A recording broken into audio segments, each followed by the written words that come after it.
hermano y hermana en Cristo. Para este día, 24 de septiembre, vamos a escuchar el Evangelio tomado de San Lucas, capítulo 9, versículos 18 al 22. Un día en que Jesús, acompañado de sus discípulos, había ido a un lugar solitario para orar, les preguntó: ¿Quién dice la gente que soy yo? Ellos contestaron: unos dicen que eres Juan el Bautista, otros que Elías, y otros que alguno de los antiguos profetas que ha resucitado. Él les dijo: ¿Y ustedes quién dicen que soy yo? Respondió Pedro: el Mesías de Dios. Entonces Jesús les ordenó severamente que no lo dijeran a nadie. Después les dijo: es necesario que el Hijo del Hombre sufra mucho, que sea rechazado por los ancianos, los sumos sacerdotes y los escribas, que sea entregado a la muerte y que resucite al tercer día. Palabra del Señor. Gloria a ti, Señor Jesús. 2 semanas atrás escuchábamos este mismo Evangelio el día domingo, pero en la versión tomada de San Marcos. San Lucas presenta el hecho que ocurrió, se centra solo en el diálogo entre Jesús y los discípulos y en la respuesta de Pedro, y toma todo esto para explicarles, para revelarles cuál va a ser su destino como Mesías. Algo que me llama la atención es que cuando Jesús le pregunta a los discípulos: ¿quién dice la gente que soy yo?, ellos le dan la respuesta de lo que han escuchado por ahí. Ciertamente las personas, al mirar lo que Jesús hacía y al escuchar sus palabras, se habían hecho una idea de Jesús, pero también es cierto que la respuesta y la idea que muchos tienen de Jesús se debe a lo que han predicado los discípulos de Cristo.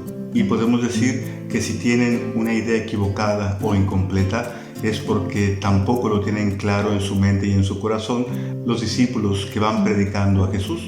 Aquí nos damos cuenta cuánto es importante realmente que nosotros como cristianos, como discípulos de Cristo, profundicemos acerca de la identidad de nuestro Salvador, que sepamos a quién vamos siguiendo. De hecho, no es extraño escuchar a personas que predican a Cristo según su conveniencia, sus pensamientos políticos, etc. Y eso lo podemos ver en determinadas partes o parroquias de un mismo país, o también en los distintos países. Somos el cuerpo de Cristo y ciertamente Dios es inmenso, y algunos misterios de su persona, un pueblo, por su sensibilidad, por su cultura, logra aferrar parte del misterio infinito de Jesús.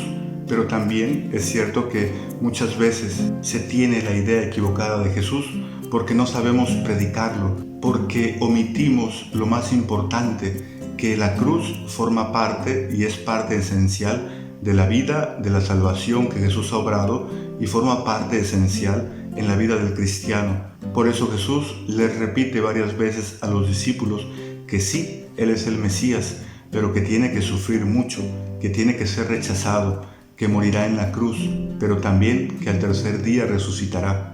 La Iglesia tiene esta tarea, no solamente confesar esta verdad como Pedro, sino compartirla a todos e introducir a todos en el misterio de la salvación, que inevitablemente incluye la cruz. Esa cruz, ese peso que es, por ejemplo, luchar cada día contra el propio egoísmo. La cruz que es también la fidelidad, que es mantener ese sí a Dios en cada momento, sin renunciar a Él por lo que puedan decir los demás.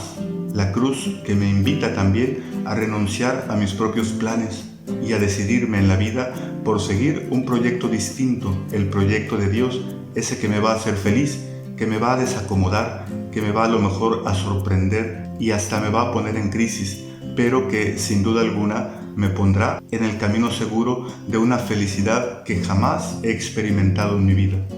Por eso es bueno que sí tengamos una formación para saber qué es lo que vamos a ir a proclamar en nombre de Dios, en nombre de la Iglesia, acerca de Jesucristo. Pero también es muy importante que tengamos una experiencia real y no ideal de Jesucristo, del quién es Él, de su Iglesia. No puedo ir a proclamar que Jesucristo nos salva, que somos un cuerpo, que somos su rebaño, que somos una comunidad, si yo no vivo en comunidad, si yo no sigo a Cristo unido a mis hermanos, si no participo de una parroquia, si no me comprometo en el servicio a los demás. No puedo proclamar que Dios ama a los pequeños si no estoy con los pequeños, si no ayudo a los que necesitan de mi ayuda, de mis manos, de mis pies, de mi alegría, de mi corazón.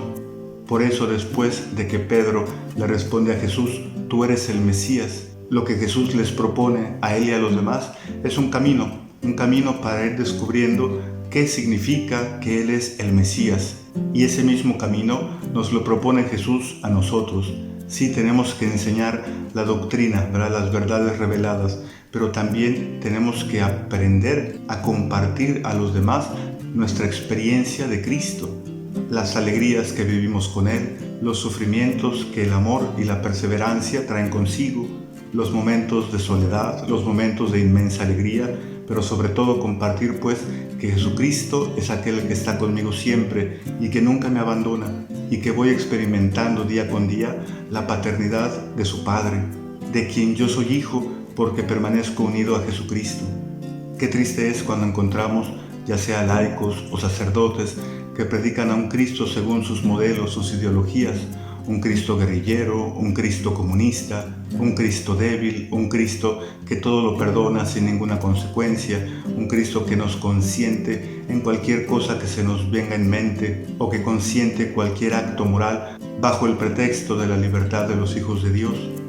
Qué triste es cuando encontramos en muchas parroquias o en muchos grupos, o grupos no solo de iglesias, sino de cristianos que se reúnen para vivir solo devocionismos y nunca tomar en mano el Evangelio y ponerse a meditar la palabra de Dios, o cristianos que no se animan entre sí para tener una vida sacramental viva, o cristianos que nunca han hecho suyo el llamado a la misión, porque piensan que eso no es para ellos, sino que es para los demás, para aquellos que tienen tiempo. ¿Quién es pues Jesús para nosotros? Es solo uno que murió, resucitó, pero hace mucho tiempo que ya no tiene nada que ver conmigo. Es uno del que no puedo hablar porque me da vergüenza, porque si no voy a perder amigos y mejor renuncio a ello. Es un profeta, sí, que lo reconozco como profeta. Es alguien sabio, pero que en realidad no me mueve a cambiar mi vida. ¿O es realmente el Mesías, el Salvador, que ha venido a salvar a la humanidad y que ha muerto en la cruz por mí? Y yo soy capaz de testimoniar esto con mi propia vida. Pidámosle a Dios para que tengamos esa experiencia verdadera de Jesús, esa que nos hace conocer profundamente que Él es el camino, la verdad, la vida, que Él es la luz, que Él es el verdadero y buen pastor, que Él es el Mesías, el que me ha salvado y por quien vale la pena que yo gaste toda mi vida, todas mis fuerzas, para mostrarle así todo mi agradecimiento y todo mi amor. Paz y bien, que Dios te bendiga. Nos vemos mañana.